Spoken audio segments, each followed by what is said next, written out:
This podcast is brought to you by Craft Beer and Brewing Magazine for those that love to make and drink great beer. To learn more or to subscribe, visit beerandbrewing.com or find us on social media at Craft Beer Brew.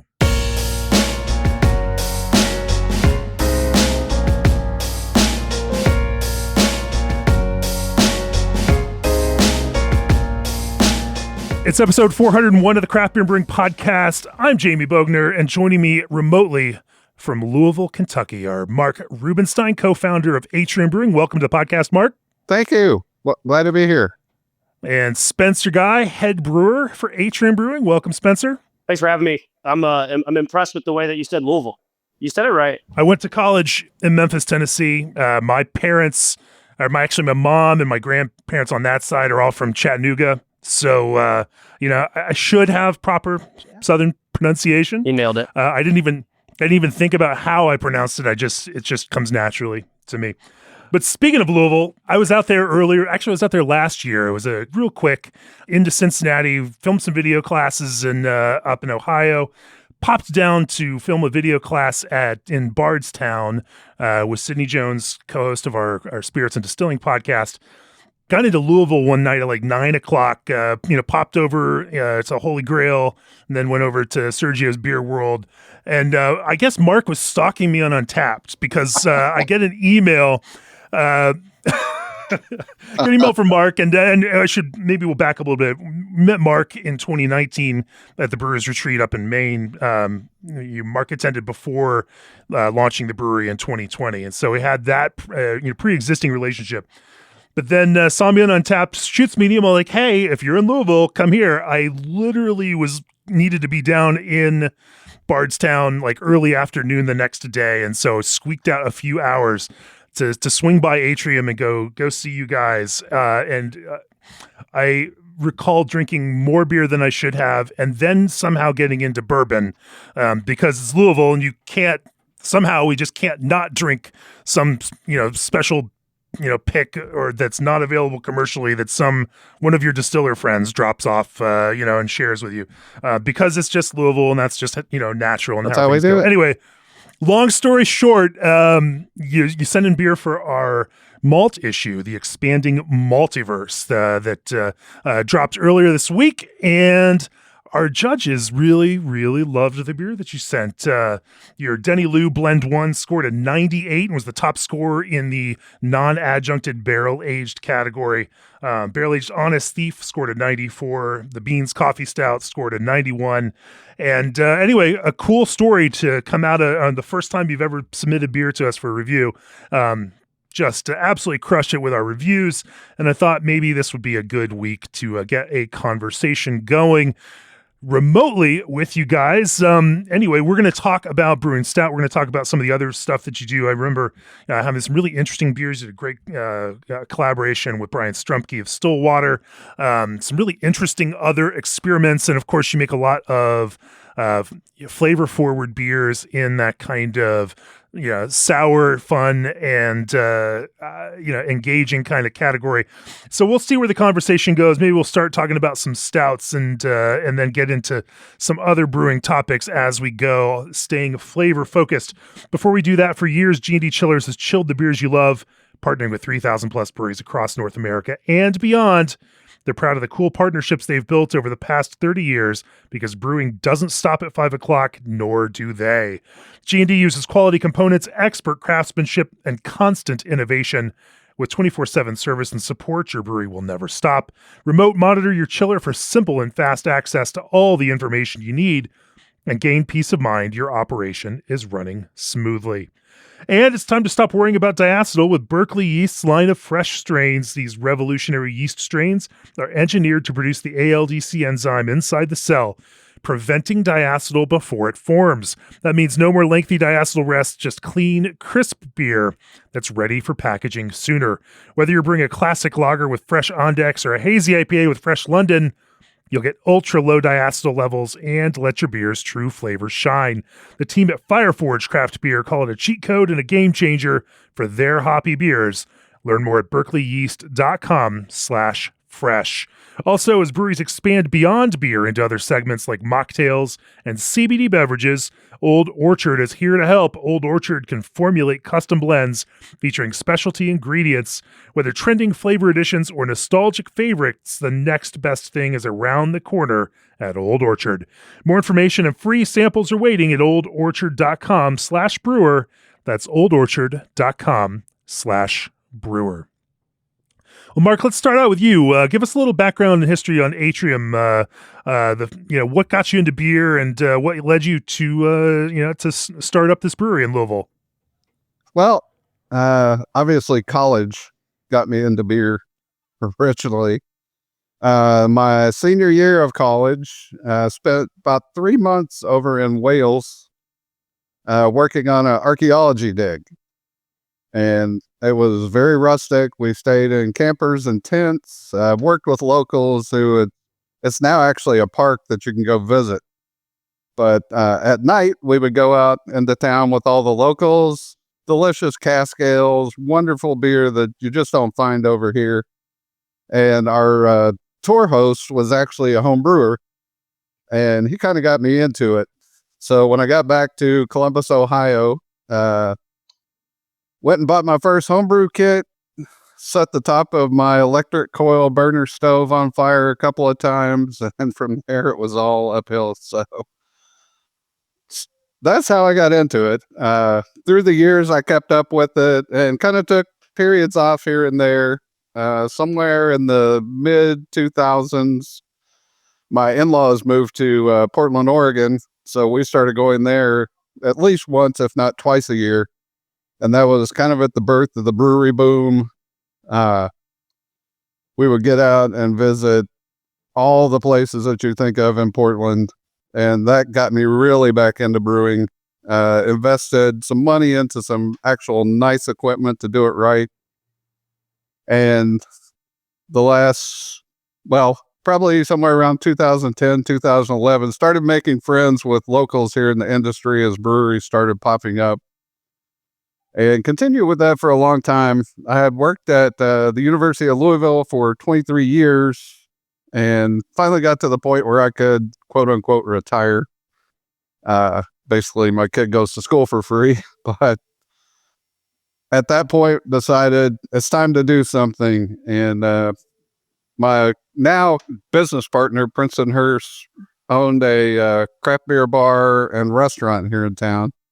He was looking to start a brewery. I didn't know him before this, but a mutual friend of ours, who's actually now our distributor, got us together. We spent a couple of years working on a business plan, and right around 2019, purchased the property we're in. It's a building, I think, that was built in 1870. Terrible, terrible repair that we bought it in. Basically had to redo all the brickwork, all the flooring. And then we're all set to open. Our equipment's going to be delivered on March 16th, 2020. And then everyone knows what happened on March 13th, 2020. Basically, the country shut down. So we were without equipment until I think it came in early to mid-June of 2020. And probably got it all set up towards the end of July. Commissioned and made our first batch August of 2020 and opened September 25th of 2020 to what was supposed to have been 50% occupancy at the time. And so you guys are starting up a brewery.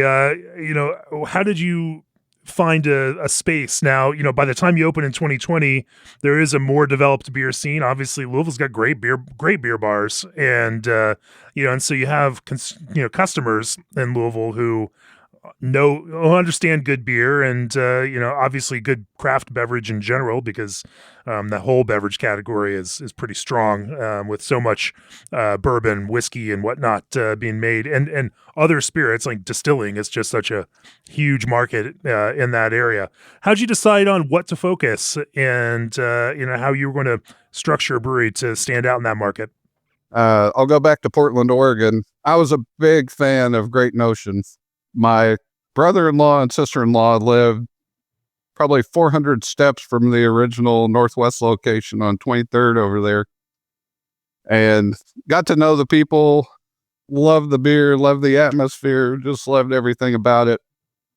And that was the basic idea for where we were going to go. Originally had the idea, like they started out with doing everything in crowlers. They would release them at noon. If you weren't there by 1 o'clock, they were already all gone. That's the vision, obviously, to try to do it all through the tap room. And to build a kind of creative approach to beer that kind of explores that range of flavor, ingredients, and and it was also just fun. True. Spencer, what was your beer journey like? I got a pretty similar story to the rest of the guys. I was a home brewer. I started home brewing when I was 20. Was lucky enough to buy a house with my now wife when we were 20 years old. So I had the backyard to string turkey burners and random pots and pans and take up my whole yard with a home brew set up on a budget. So I was an avid home brewer for years. When I was 21, I said, hey, this is what I want to do. And I just kind of started poking my foot in the door of the industry. So I worked for a couple of different distributors for a couple of years, ran all the beer events in the state for a distributor called Heidelberg for a couple of years as well. All the meanwhile I was making 10 gallons of beer every 2 weeks and sharing it with my friends and having parties at the house kegerator and, taking home some state fair medals and just handing beers out to all the people I looked up to in the industry in Kentucky, and kind of became known as just the guy who has good homebrew and works for a distributor. And when I was 24 years old, this would have been maybe 2015. I got handed a head brewing job at another local brewery here that kind of has a Frankenstein system. I didn't get much guidance at this spot. It was kind of like, here's the equipment. Here's a couple beers that we make. Have fun. So at the time, my wife was managing the bar. Shout out to my wife. My wife, the only reason I'm here is because she's supported me on this journey and all the chaos that comes with trying to make craft beer for a living. She's been, inspiration for beer styles that I've brewed, and she's just always been so encouraging. She was running the bar there at that brewery at the time, and then I started making the beer. So we ran that place together for a couple of years. Kind of made a name for myself in the local beer market with mostly with fruited sour. And then we kind of took that brewery as far as the owners were willing to take it. And then Rubo and I were kind of homebrew buddies. And he always said back in the day, like, oh, when I open a brewery, I want you to be my brewer. And I always just kind of thought, whatever, everybody says they're going to open a brewery. But yeah, so the time came around and I was ready to make the switch. And so I came over to Atrium about, I don't know, maybe 4 months before we opened, and got all the equipment online and started developing a couple of recipes for what we'd like to lead with in Rubo's backyard on his homebrew stuff, and just kind of started thinking about some direction that they wanted to take the liquid. And it's been a wild ride from there. Well, I want to talk about some of those, those recipe developments, especially since you're focused on this fruited sour, flavored stout, barrel-aged beer, whatnot. But first, Oregon-based Indie Hops is expanding possibilities for brewers in 2025. Strata, Indie's original hop release, is now available in cold-side flowable hop oil form. That's Strata Hyper Boost. In coordination with Yakima Chief Hops, Indie Hops T90 pellets established the multi-layered Strata experience, while cryogenic CGX pellets in coordination with Crosby Hops and now Strata Hyperboost with YCH expand the possibilities. Learn more about Strata and Indie's more recent hop releases at www.indiehops.com. Indie Hops, life is short. Let's make it flavorful. And upgrade your fermentation game with Unitank 2.0 from SS Brewtech. Featuring a laser-welded cooling jacket for efficient and precise temperature control, an innovative silicone racking arm, and a carbonation stone that allows you to carbonate right in the fermenter. Unitank 2.0 is engineered to help you get the most out of your fermentations. Available from 7 gallons up to 1 barrel sizes, Unitank 2.0 will be right at home in your homebrew setup or producing pilot batches at your commercial brewery. Visit ssbrewtech.com to learn more.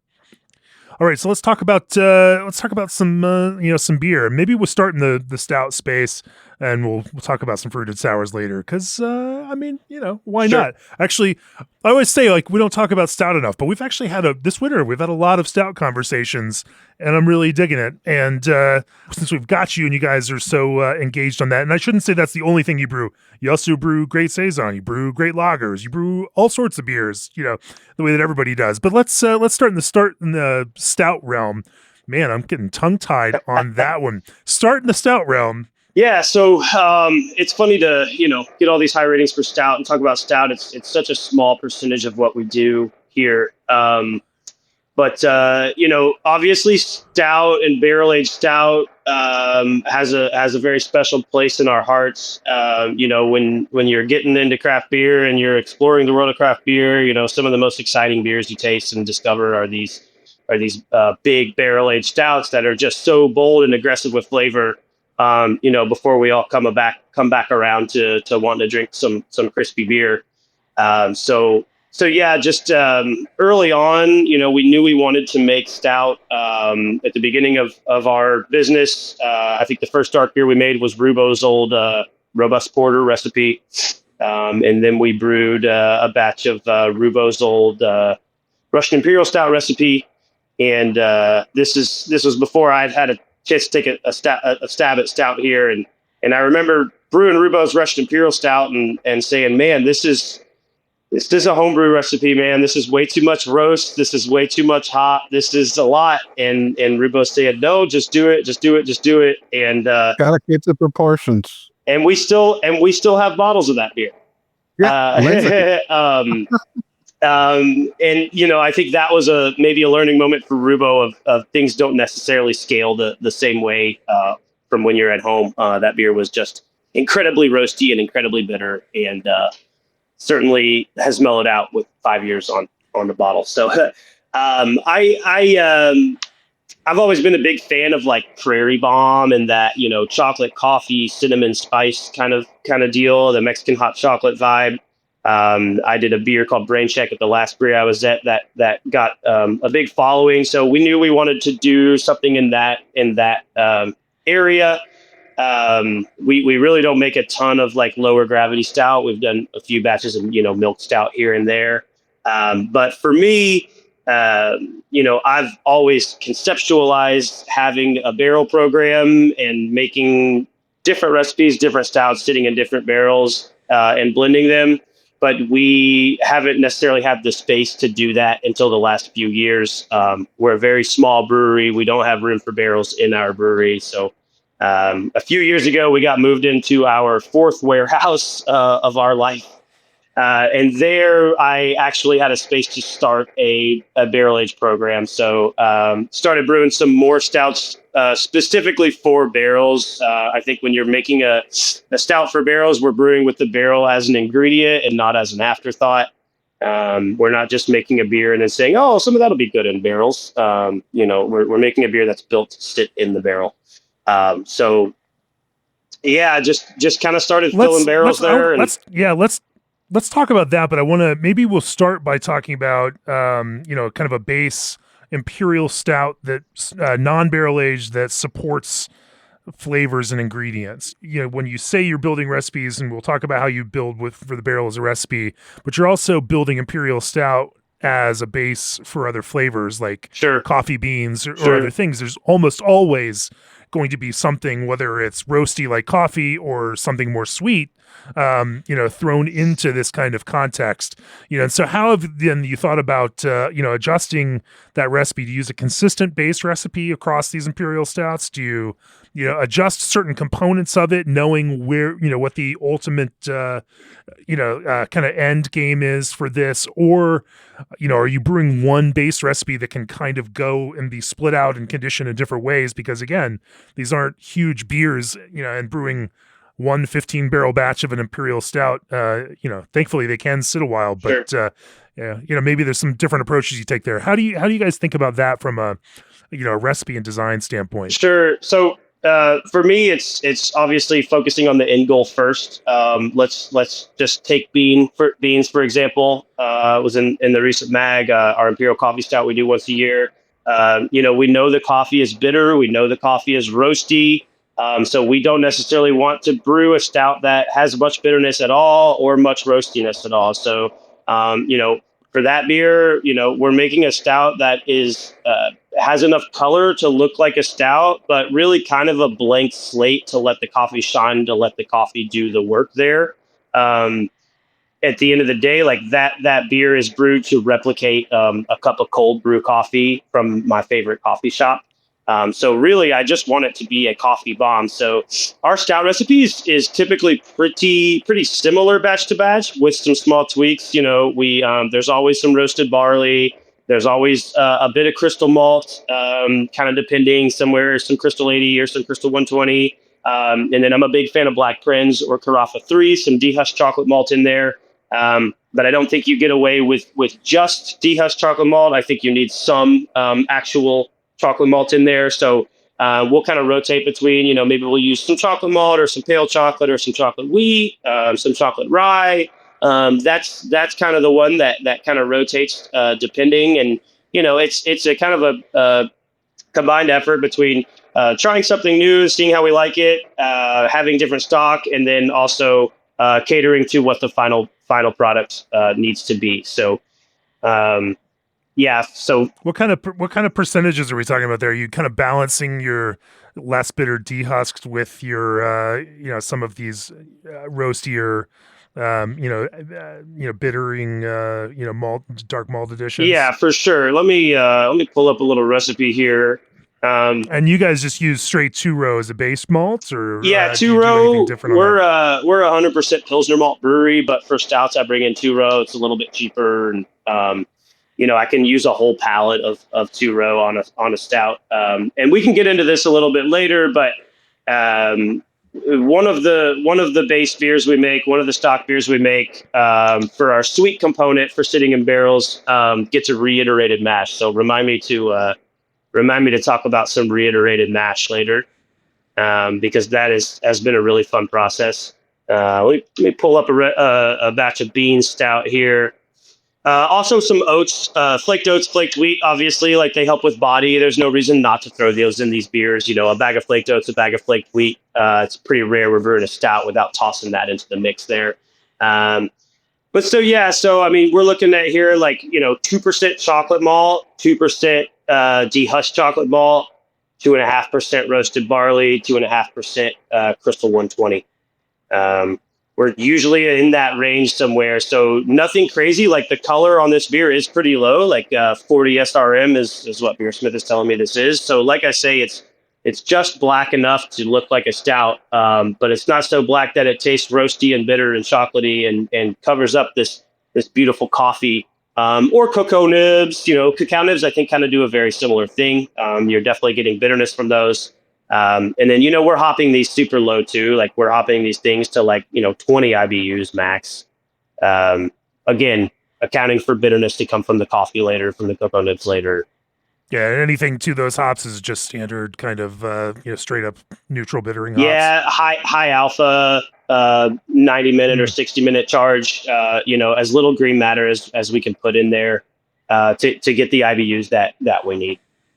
Typically Magnum. So then let's talk about that mash. You mentioned, reiterating if you're going sweeter.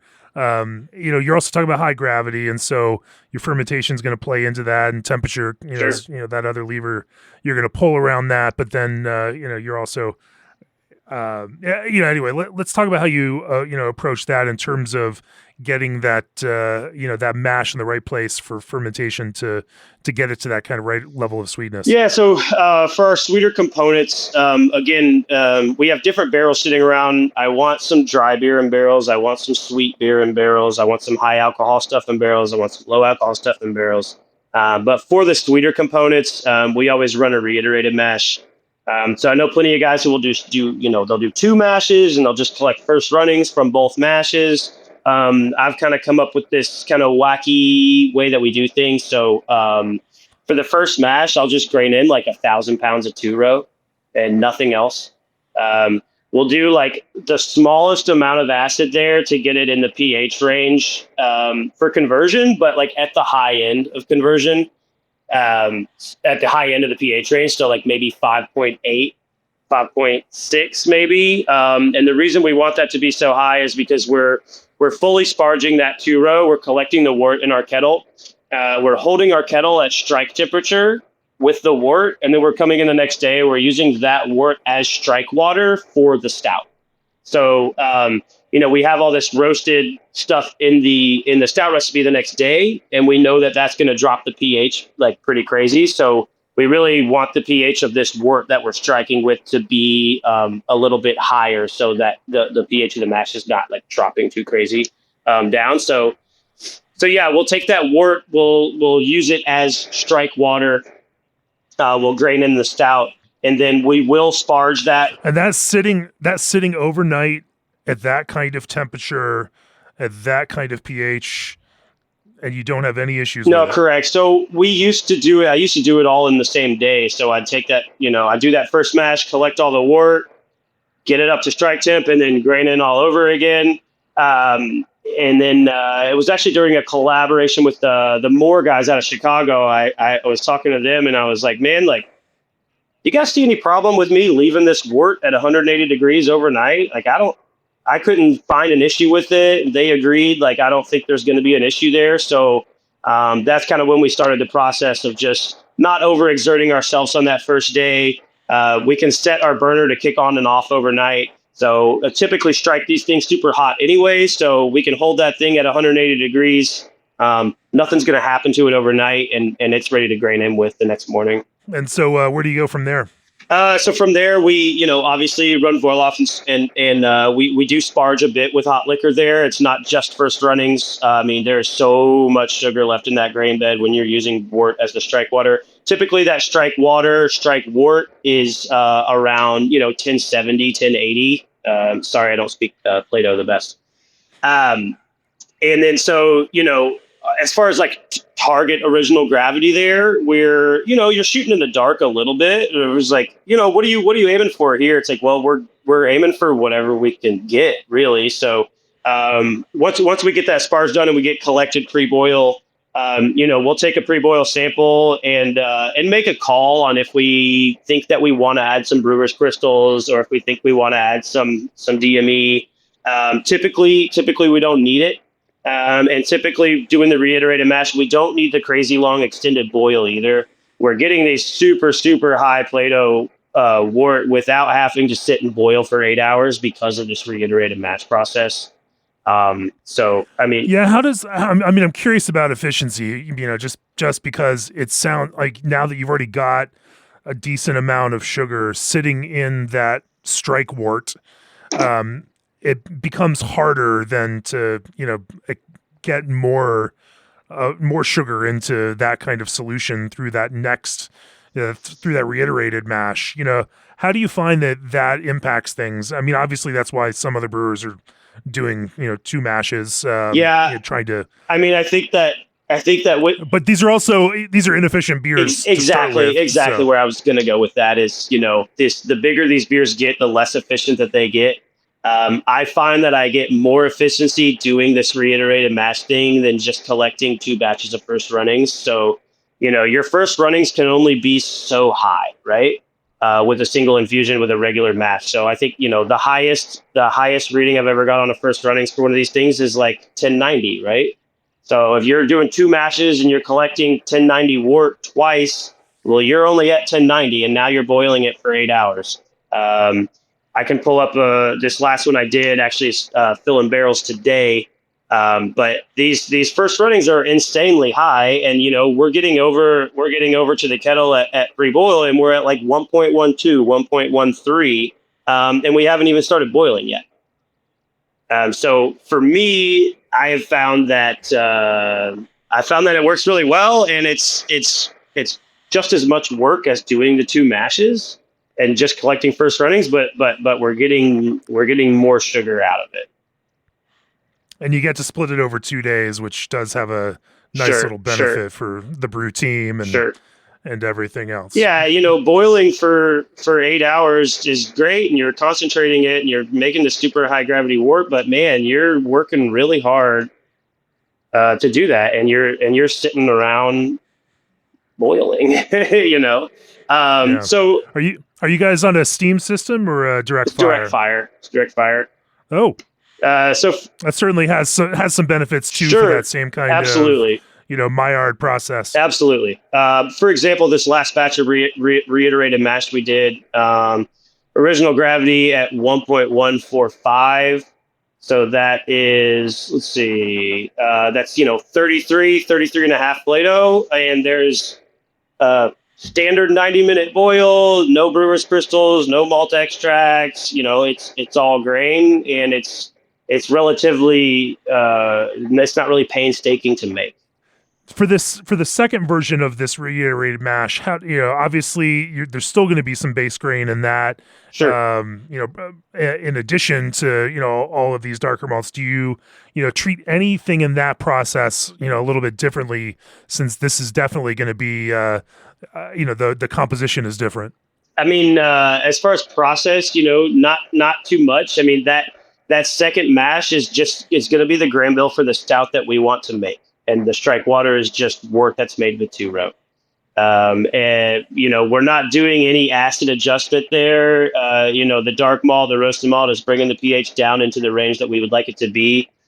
Typically, it's a little bit low. Typically, it's down at 5.1 or 5.0. So I have been talking about maybe bringing the pH up on that strike wort a bit to maybe get that mash pH more to 5.4. But it's not affecting flavor or mouthfeel for us, and it's not really affecting finished beer pH either.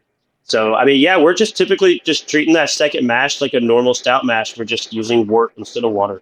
Infusion temperature, pretty. Yeah, it's up there, 155 plus. We're making a sweet base here. It's our sweet component for barrels. So.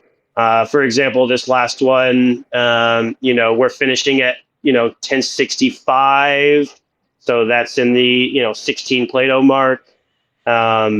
We've gone as high as some beers finishing at 22 Plato. Those beers obviously hold up in the barrel a lot better. They take on the booze flavor a lot slower. Those components are great for double barrel projects and things of that nature, and it's just great to have that. It's just great to have that sweet base to build body in these blended barrel aged stouts, and there's not really much of a plan when the barrels are being filled. The plan comes when the barrels are being tasted and blended.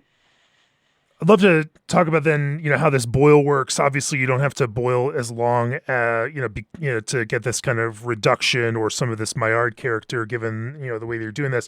So I'd love to talk about that. Before we do that, did you know that Isuzu trucks have been the best-selling low cab forward trucks in America every year since 1986?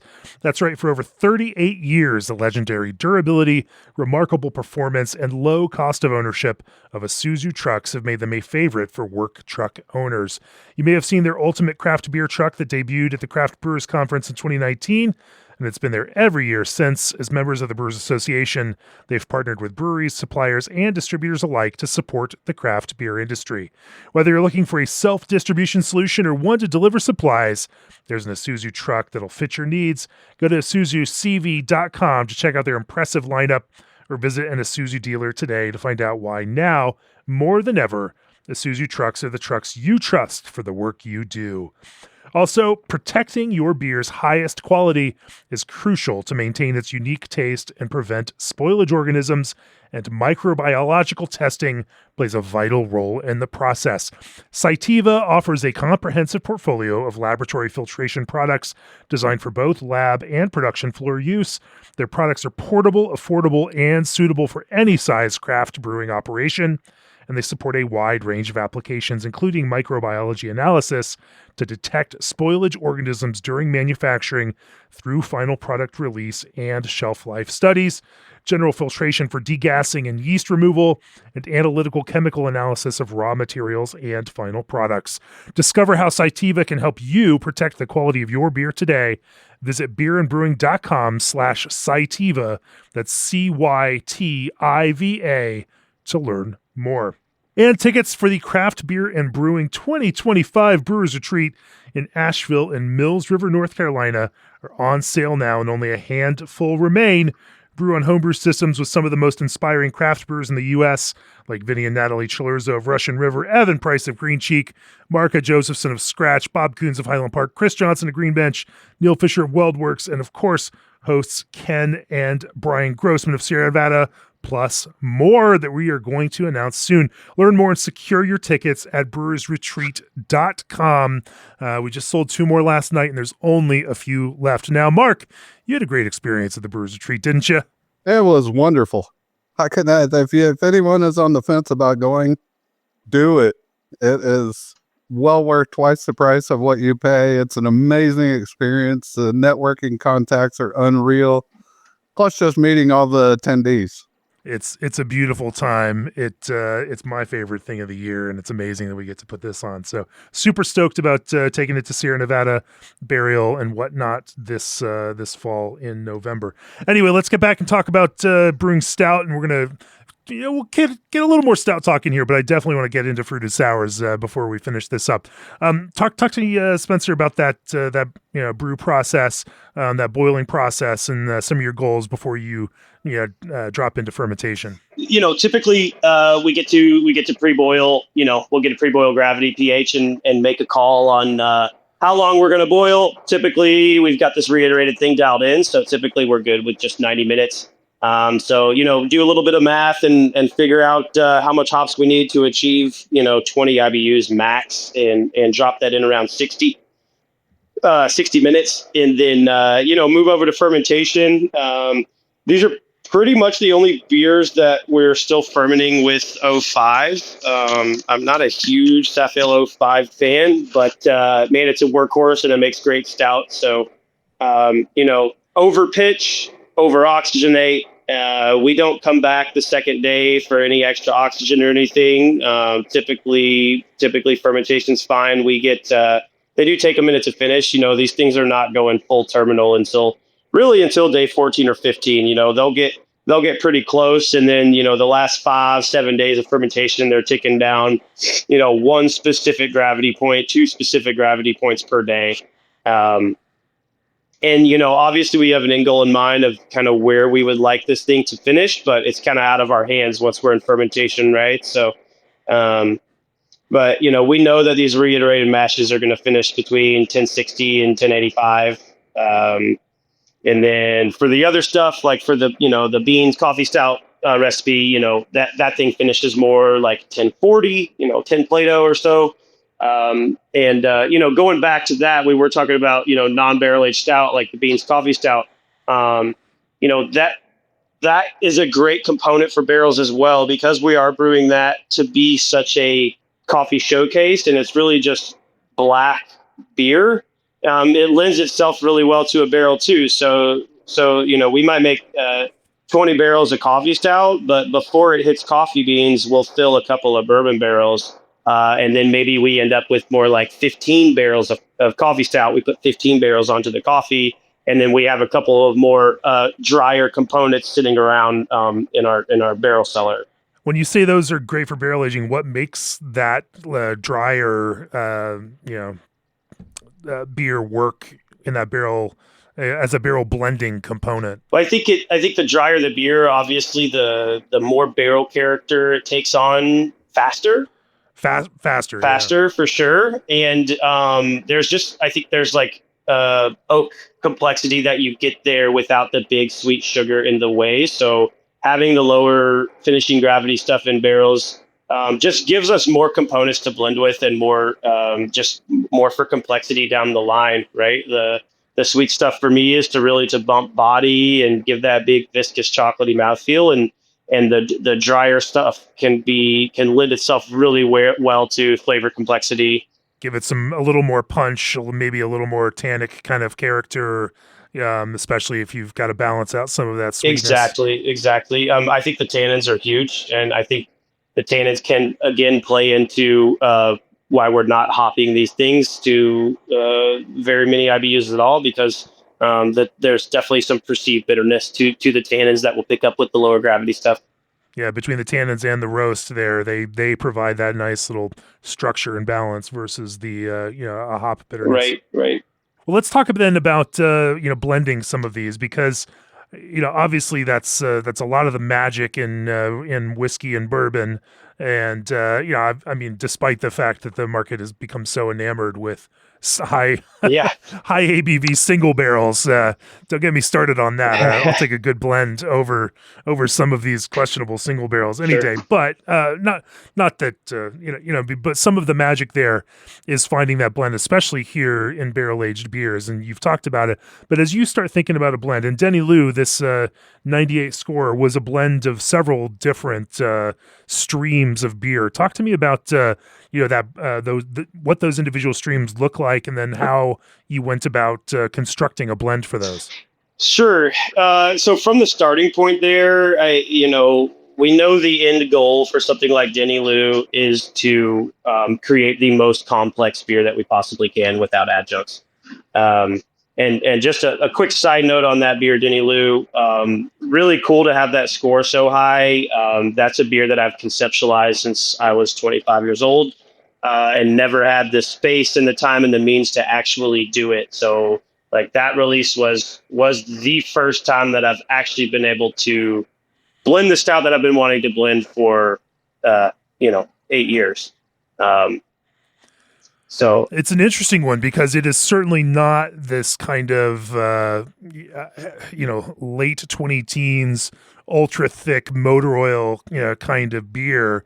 As I was writing an editor review of it, I was wrapping my head around it. Like, this is much more flavor focused, and maybe more attuned to that kind of Bourbon County approach of bourbon and beer flavor, not just texture and just copious amounts of sweetness. And so you were definitely doing something in that kind of flavor realm. Talk to me about that. Well, we know we want the body, we know we want some body, but there's an aspect of drinkability that we want to achieve as well. So I know the hype guys and everybody wants this just crazy thick syrupy body, but I want you to be able to drink more than 3 ounces of it. At least they did. Or at least I think they did. That there is. Yeah. I think there's. I like all of these things. I think maybe there is an overall lightening. Just in the same way that IPA is getting lighter and lighter. Yeah. I think that there is some interest amongst beer drinkers, and I think some of the weight was fun for a while, and now all of these things are dynamic in the same way that wine goes through these same kinds of movements. Grows thicker, grows higher gravity, and and then there's reactions obviously to those things too. I think the words we try to focus on there is balance and nuance. You can be punched in the mouth with flavor, but it's a little bit more enjoyable to have those sips that are ever evolving and ever changing as you're drinking the beer. So for that beer, I knew that I wanted probably 50% of the components to be the sweet component for that body. And then the other components could be more complex things that were my favorite things. So essentially that beer is just, there's nothing fancy to it. We go to the warehouse, we pull a bunch of nails, we take notes on the barrels, and we say, out of, our barrel program is not big. Maybe we have 25 barrels full of beer. So, out of tasting 20 to 25 barrels, we say, these are our favorite 6 barrels right here.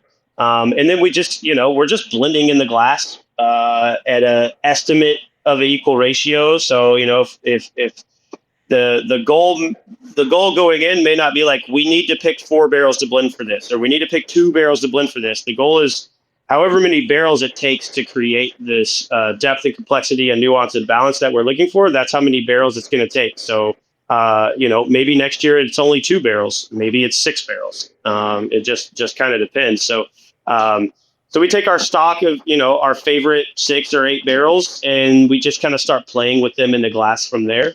And, by the end of a 2-hour tasting session, 4-hour tasting session, we had something that was, in my opinion, really, really special, and something that won't be replicated again.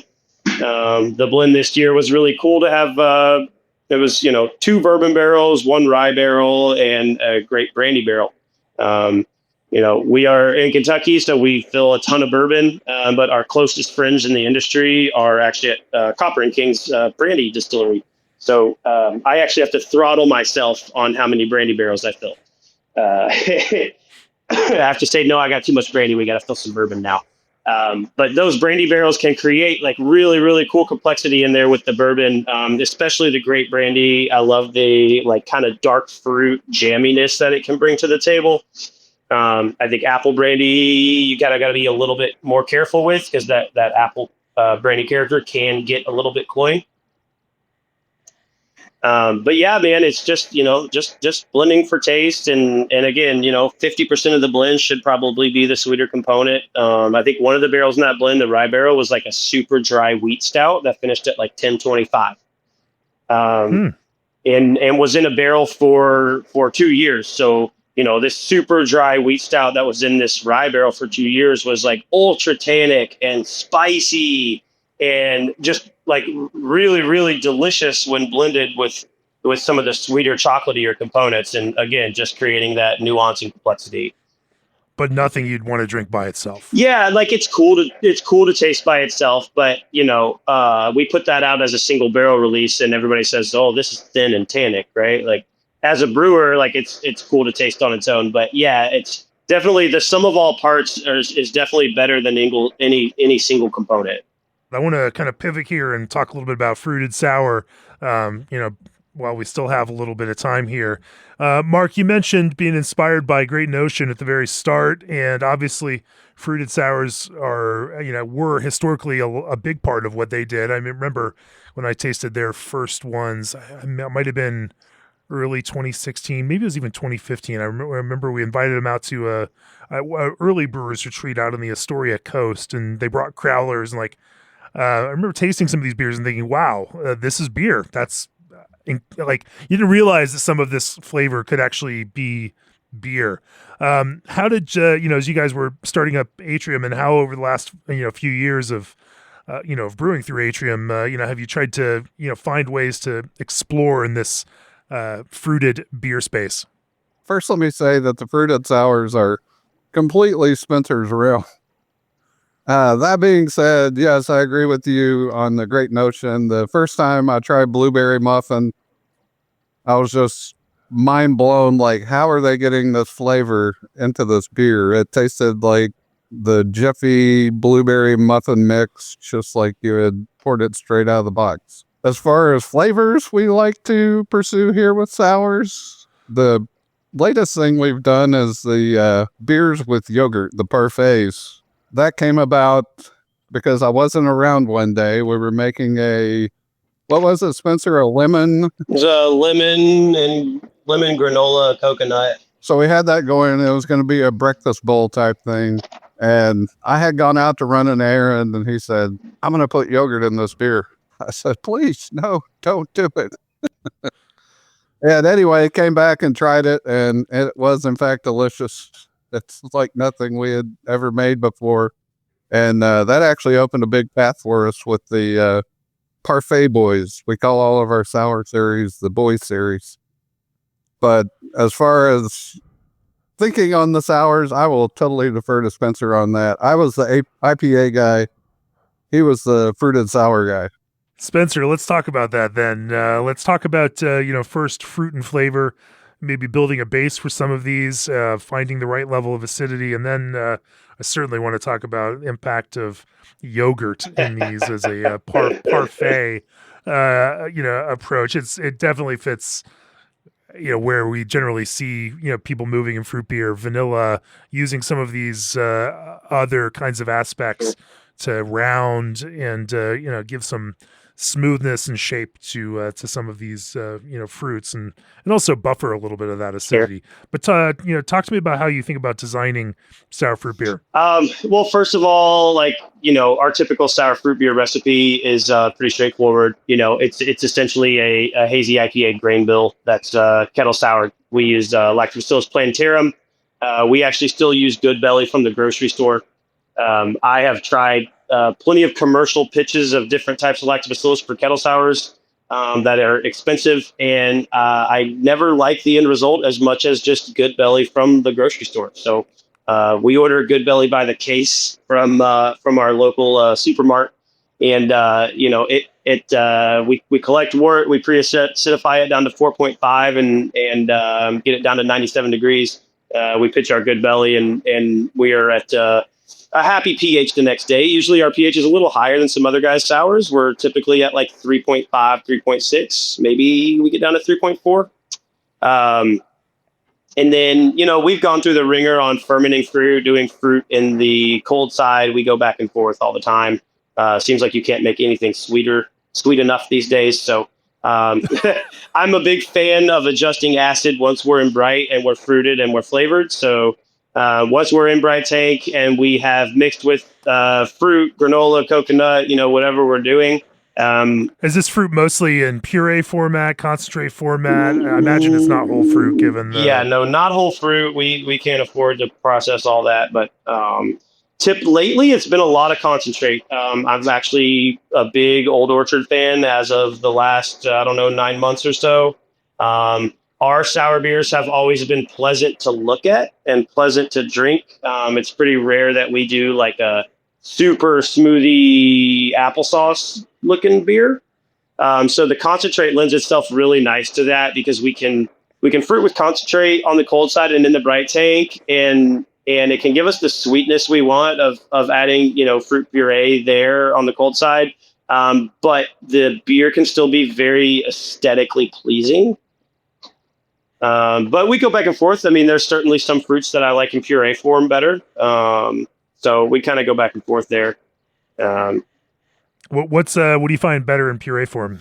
Like raspberry, like some of the like intense, like jammy berries. I think some of the concentrates you're not really getting like the jammy quality out of. Does that make sense? Yeah, sure. And then also some of the fruits that are harder to get across, like take strawberry, for example. You need so much strawberry because it's just such a light and delicate flavor.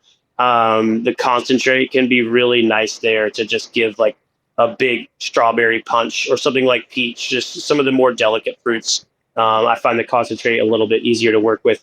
But I mean, again, I think it's personal preference. I think there's a lot of guys that want the thick, viscous, pectin-rich mouthfeel of using the puree, which I think could be nice sometimes, but I can take or leave it. I think you can make really fruit-forward beer that it looks nice and is crispy on the palate with some concentrates. So, but yeah, I mean, a lot of that just comes down to consumer preference, yeah, right? And I think different, consumers are different in different places. Yeah, I agree. And then as far as designing, flavor profiles and what fruit works with what is, I get a big kick out of making these beers. Always have, still do. You're not going to catch me sitting around drinking a pint of any of these things, but I just really enjoy the challenge of making a beer taste like a pineapple upside down cake, or of a yogurt bowl, or of just approaching it from something culinary that I've had a great experience with, and turning it into beer form. I get a huge kick out of it. So, anymore, like I feel like I've done it all. So like when someone has an idea for some pastry or some drink to try to replicate in a beer, I get really excited to take on a new challenge of trying to replicate something in that realm. Lately, I've been really into cocktail-inspired beers. We've got a painkiller sour on right now that's coconut, pineapple, tangerine, blood orange, nutmeg. That's just killer. So yeah, I really enjoy the challenge of that. I really like working with lemon in conjunction with berries. So one of our big one is blueberry, lemon, and vanilla. It's just a combo that it's just, you can't beat it. They just work so well together. Is it the acidity, or is there just something else to that lemon flavor? For me, it gives everything just a little bit of a freshness. Yeah, and I think the bright acidity is a big part of it. And it plays so well with those dark berries, as opposed to, playing it with lemon with pineapple or peach is not so appealing, but lemon with a raspberry or blackberry or blueberry just brings this like bright acidic pop, like you said, and can really set the beer off. And then, do you use any tricks for to integrate these fruits into the base beer that you've made? Whether that's recirculating or I mean, how do you go about getting that kind of homogenization yeah, integration? we're spinning all these tanks. Typically, once we go to Bright Tank with fruit, I'll have my cellar person go ahead and put the tank into a full recirc, from the bottom port up to a blow off port. Spin it for 30 minutes, and then homogenize everything, and then start tasting. And I make sure that I start tasting while the tank is still spinning, because I am a big fan of benchtop trials before we add something. So if this beer is getting vanilla, the tank's going to spin for 30 minutes, and then I'm going to do 5 different bench tops of different amounts of vanilla. And different amounts of citric acid. Again, citric and malic acid over here on the cold side can take a beer that kind of tastes like fruit and make it really pop and really taste like fruit. So we step one is try to match the acidity of the fruit that we're working with. Raspberries are tart. If you have a beer with raspberry that's not tart enough, your brain doesn't quite recognize the flavor, and it can kind of start coming across as like a cleaning agent or something. So I think getting that acidity balanced in the right way to match the fruit you're working with is step one.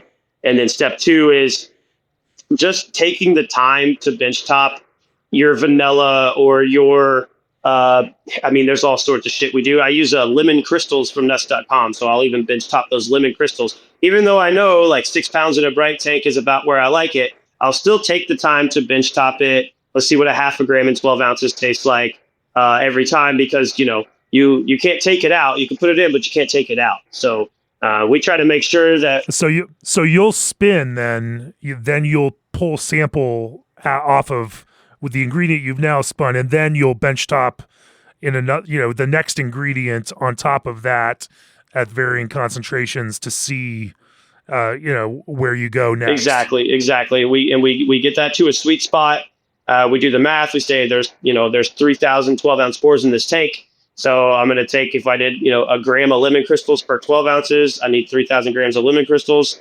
And then typically I'll scale that down by about 20%. It doesn't always scale the same. It typically seems like once it goes in the tank, it kind of comes out more. So whatever math I end up coming up with for these bench tops, we'll just scale it down by 20 or 25% before we shoot it into the tank, because it typically gets utilized a little bit heavier in the tank for whatever reason. I'm not a scientist. I can't quite explain why that works that way. No, I think it was Paul from Cinderlands who was saying the exact same thing as you, that they've got their own math on bench topping, the same kind of thing, and the tank efficiency of extraction is just better than this bench top, right. Extraction. And so as long as you understand that math, and that may change depending on ingredient here, right, and there, right. But the fruit puree, spinning these tanks, that the fruit concentrate really wants to be at equilibrium, if you will. The fruit concentrate beers, as soon as you start that recirc, they're pretty much homogenized pretty quickly. The fruit puree beers, obviously, the puree wants to separate out. And then that also kind of just depends on our end goal. If we are doing a smoothie beer, we'll spin the tank for an hour before we package it, so it is completely homogenized. Everything is up in suspension going into cans and kegs. However, if it's a fruit puree beer that we maybe don't want to look like a smoothie, we'll spin it right after we rack it onto all the fruit. And then we'll let the fruit fall out over a couple of days. We'll drop the fruit off the bottom, and then we'll package, bright beer off the top. So just kind of depends on the end goal. Sure. Tell me how yogurt fits into this process. It's again, like Rubo said, I ordered this yogurt product kind of as a joke and just threw it in a bench top. The first time we were making lemon parfait boy, lemon granola, coconut, and it was so good, I had to put it in the whole tank. So it's actually a product from a company called Pike Foods. It's called Yogo. It's a powder, it's a yogurt powder. It's not fermentable. So we get this powder in, we mix it up with hot liquor, and we shoot it right into the bright tank during a recirc. The powder it's super intense. So when you mix it with hot liquor, It smells pretty gross. It's that like cultured yogurt, like breastfeeding baby diaper kind of smell. It's pretty foul, but when it's diluted down in the beer, it just gives you this really beautiful, like cultured, like yogurt aroma and flavor that I had never experienced in a beer before we started using it. I know I've turned a couple guys onto it. I know a few guys using it here and there now, but yeah, that kind of coined a series for us, the Parfait Boy series. So we'll do different types of fruit. And then we always do granola. So, we always do 80 or 100 pounds of crunchy granola bagged up in the bright tank as well. And that creates an interesting element. It kind of gives you like a flavor that your brain wants to be crunchy, but it's not crunchy and it's liquid. And yeah, that can be really fun in there with the yogurt. Breastfeeding baby diaper. That is the first time anyone has ever used that specific. I mean, I've heard baby diaper plenty, but okay, we're. It is. I mean, I'll have the cellar guys mixing up, yogurt powder, and they're just like, "This is disgusting. Why are you making us do this?" And just hold on a minute, get it diluted in the beer, and it's not going to be a diaper for much longer. Well, a cool process, and I appreciate you sharing some insight into that. Maybe as we close here, Mark, while you also, as a brewery, make these flavor-forward beers in the stout and in the sour category, it's certainly not all that you do, and in fact, it might not even be the bulk of what you do, because you also, as you say, make IPAs, make saisons, you make all sorts of other beers. You make lagers, and so from a creative perspective, for the both of you, what are you guys most excited about now? And what are some of the the most intriguing creative projects that you guys are engaging on this year? Well, I think I speak for both of us when I say that we lean heavily into lagers personally as a back of house group. And we're thankful that the market is kind of catching on to that with us. We have a pretty steady rotation of lagers. And as far as experimentation, we've been doing some of our hazies. We've been doing those as West Coast without the haze. And then also doing some of our lagers as hazies. Spencer, you can kind of speak more to the Sure. fun that we have with the yeast, Sure. different temperatures. And yeah, I think the market coming around to lager has been huge for us. We have always made a lot of lager. Our draft list can be 25% lager beer, and nowadays nothing is cannibalizing each other. We were able to start making some Schwarz beer that we didn't think was going to sell, and it's selling crazy for us. So it's really cool to see people coming around to some of these styles. I mean, even English mild ale we have on right now, I didn't think anybody was going to buy that, and people are just loving it. So that's really cool. We've been having a lot of fun with West Coast Pilsner. I think that style is something that we're going to keep playing with, and making some really, really cool beers. Just kind of brewing a German Pils in the kettle and whirlpooling it with modern hops and dry hopping it with modern hops. And I think the bitterness of German Pils lends itself very well to that kind of West Coast IPA realm. So that style's been a lot of fun. And then, yeah, I mean, as far as yeast, like the West Coast Pilsner fermentations are 3470, but at 65 degrees, and it makes an incredible beer. So lately, we've been taking all of our West Coast IPA to 3470 at 65 degrees, and I love these beers so much more than Chico West Coast IPAs. I typically like very lean beer. If it's a West Coast IPA, I just want a hop showcase. I don't really want any yeast character in the way or any malt character in the way. So, yeah, I've been having a lot of fun doing some warm 3470 ferments. A lot of fun just making our rotating pilsners, New Zealand Pils, Czech Pils, German Pils, and just seeing our consumer like really actually eat those beers up has just been like super, super gratifying, and just allowing us to make a lot more of that kind of stuff. And yeah, I couldn't really ask for a better time. And given the current state of craft beer, it's been really cool to see like the circle come back around to low gravity. We do what we call it a super session IPA. It's 3.5% IPA called Microdose, and we've brewed that once a year since we've been open, and it's never really done that well. And then this year, all of a sudden, people are like drinking 3.5% IPA, and it's fucking awesome. Everything, everywhere, all at once. We're achieving this kind of, there's not one big next thing. The big next thing is lots of things. And this seems to be the pathway forward. But the beautiful part of that is that craft breweries then continue to be places where all sorts of people can go and enjoy and find something that they like to drink. And culturally, it's a beautiful place for breweries to be. And, of course, we all know that our social community needs all of these places to interact with each other, get off of our devices, and be around other people in real space. Anyway, I think that's a great place to bring this to a close. G&D Chiller's Elite 290 series uses propane as a natural refrigerant with extremely low global warming potential. Unlock the ultra-low diacetyl cheat code with fresh strains from Berkeley Yeast. Try Old Orchard's latest blends, including fruit punch, guava, kiwi, and pomegranate. Indie Hop Strata is available in every format you need, from Hyperboost to CGX pellets and classic T90s. SS Brewtex Unitank 2.0 will help you get the most from your homebrew and pilot batch fermentations. Isuzu trucks are the trucks you trust for the work you do. Cytiva offers a comprehensive portfolio of laboratory filtration products designed for both lab and production floor use. And get tickets now for the 2025 Craft Beer and Brewing Brewers Retreat at brewersretreat.com.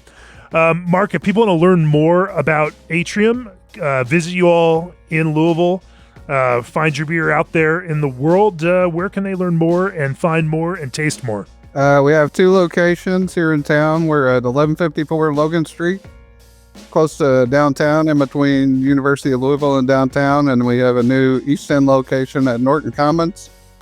It's on River Beauty Loop, but I cannot tell you the street number. As far as finding out more about us, www.atriumbrewing.com. All content, every beer we've made is listed on there. We are in many, many draft accounts around town, restaurants and bars, and in southern Indiana. Also, various places within the state. Lexington, western Kentucky, eastern Kentucky. And we are slowly, now that we have our canning line, getting into distribution and package. Most of that is located to big box stores outside of Louisville, in town. Several of the smaller shops will have it as well. But just go to the brewery because you can get just it right come there. here. We want to see you. For sure. Well, Mark and Spencer, appreciate you guys talking to me about brewing stout, about brewing fruited sour beer. Congratulations on the great scores from our blind panel. It's been fun to catch up, and I'm glad that we could share your perspective out there with our audience. Thanks for having us, Jamie. Thank you. Thank you. Cheers. Cheers.